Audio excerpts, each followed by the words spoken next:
შენი ძალა ახლა იღვიძებს.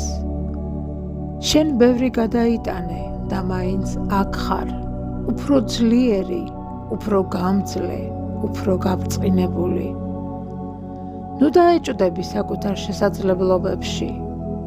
შენს გულში არსებობს ძალა, რომელიც მთებს გადააადგილებს. შენ შეგიძლია შექმნა ახალი ცხოვრება, ახალი რეალობა, ახალი გზა. დაიჯერე ერთი რამ, შენ ხარ საკმარისზე მეტი, შენ ხარ იმაზე ძლიერი, ვიდრე გგონია და შენს წინ არის დღე, რომელიც შეცვლის ყველაფერს. დაიღალე? ამოისუნთქე და გააგრძელე გზა. სამყარო შენს გვერდით დგას და შენ ხარ მისი ძვირფასი სხივი, ძვირფასი ნათება.